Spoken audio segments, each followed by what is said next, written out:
can we truly protect nature while using one of its most vital resources, pure water that sustains our lives and ecosystems? How can a company like Spadel make the environment a priority while bottling this resource every day? What if these two goals, often seen as opposing forces, could actually work together? This is the challenge Spadel faces every day. By embracing sustainable practices and working closely with experts and local communities, Spadel proves that it's possible to protect nature while meeting the demands of the market. Join us on this journey, where the water cycle meets efforts to preserve our planet. Discover how Spadel is committed to safeguarding this essential resource for generations to come.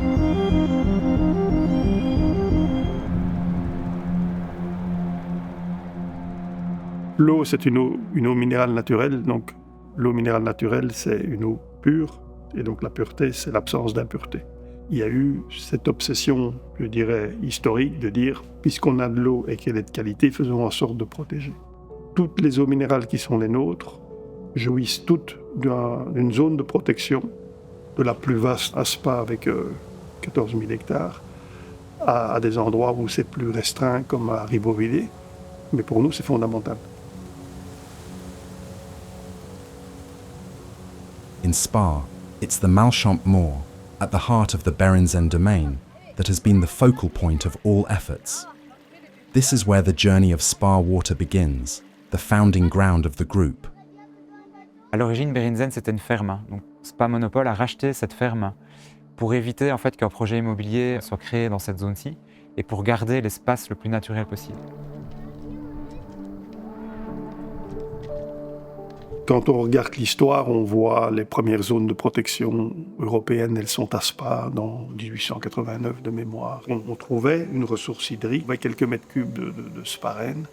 La première chose qu'on faisait, on mettait une clôture autour de 10 mètres sur 10 mètres en disant attention, là il y a un puits, c'est clôturé, c'est fermé à clé. C'était la protection de l'époque. Et puis il y a eu des définitions de zones de captage, de zones éloignées, de zones rapprochées, et puis de périmètres beaucoup plus grands.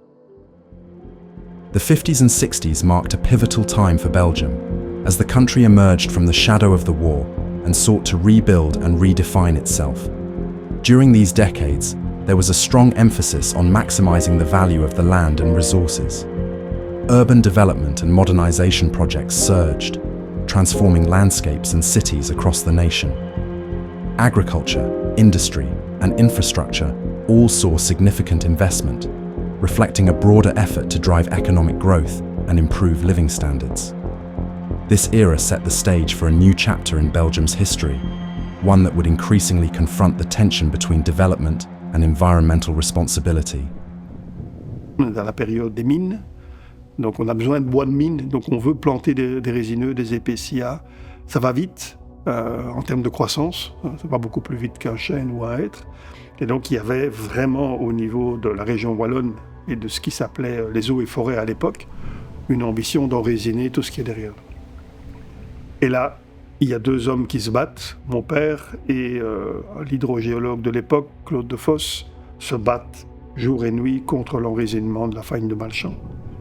Ils y parviennent, donc la faille de Malchamp, il n'y a pas de résineux, il n'y a pas de fossé, de drainage, il n'y a rien, elle est comme elle est.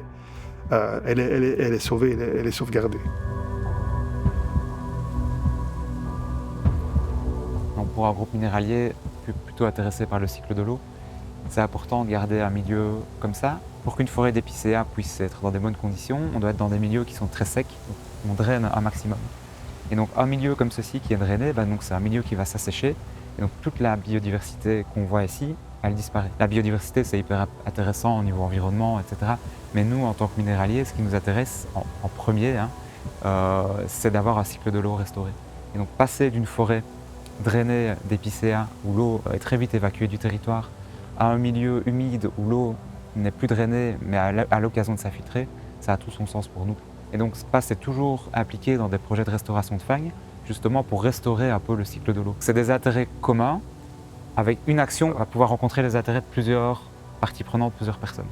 Et donc c'est la beauté de ce genre de projets-là, qui sont d'abord des projets d'amélioration de la biodiversité, parce qu'on travaille toujours avec des partenaires qui sont le DNF, qui sont le domaine de Berrinzen, qui sont la région wallonne. Le parc naturel des Sources, c'est une ASBL qui a été créée pour protéger le cadre de vie, les paysages, les richesses biologiques et paysagères d'un territoire. Ici, il s'étend sur les communes de Spa et de Stoumont. Donc c'est plus ou moins 14 000 hectares et 14 000 habitants. C'est donc le seul parc naturel en Wallonie, donc il y en a 13 au sein de la Wallonie, qui est installé sous le principe d'un partenariat public-privé. Donc c'est tout à fait exceptionnel et assez original. Peut-être que certains y voyaient des potentiels problèmes. Moi je dirais que jusqu'ici c'est vraiment tout boni, tant pour nous que pour Spadel.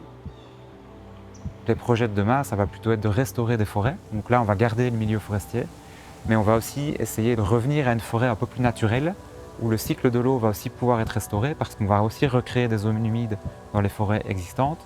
On va aussi changer un peu les essences de bois, que ce soit du bois qui soit capable de grandir dans des forêts un peu plus humides.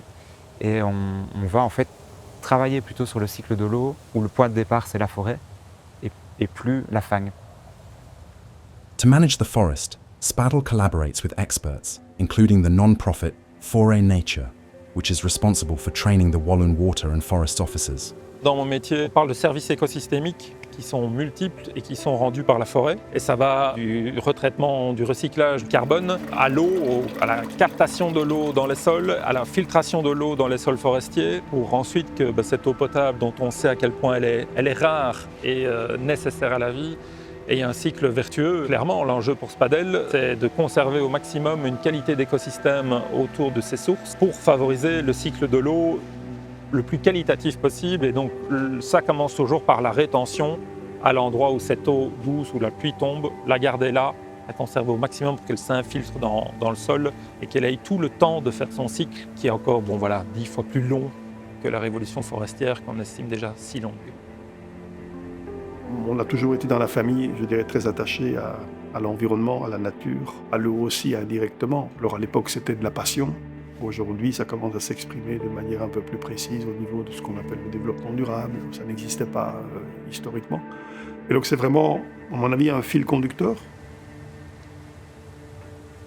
A common thread among Spadel's natural mineral waters is that they are all distributed within a 500 kilometers radius of their source. And they've all benefited from the expertise of tiny inspectors, bees, remarkably skilled at analysing the quality of their environment. La méthodologie qu'on a développée, elle permet d'évaluer la qualité de l'environnement sur de grandes surfaces. Il n'y a pas de véritable outil sur des surfaces aussi grandes que ça. Nous, avec les abeilles, 2 colonies d'abeilles, c'est 700 hectares. En les mettant de manière stratégique sur l'ensemble de la zone de captage, on peut évaluer tout ce qui est en surface. Alors pourquoi c'est important tout ce qui est en surface ? Parce que tout ce qui est en surface en matière de polluants pourrait migrer dans le sol. Et dans l'eau, en général, je pense que les polluants, il faut entre 3 et 50 ans pour qu'ils puissent migrer. Et donc nous, on fait de la prévention en réalité. On va mesurer tout ce qui est là. Et si éventuellement il y a un souci, on peut agir avec les acteurs locaux pour justement éviter qu'il y ait ces polluants dans l'environnement. Et puis il y a la biodiversité, parce que la biodiversité a un rôle vraiment important. Il y a 60 services que rend la biodiversité à l'humain. C'est ça les services écosystémiques dont on parle souvent. Et un de ces rôles, c'est la biodiversité. Elle permet vraiment de restructurer le sol. Elle permet vraiment que le sol soit de qualité. Et donc si le sol est de qualité, il permettra également de mieux filtrer cette eau et d'améliorer aussi la qualité de l'eau.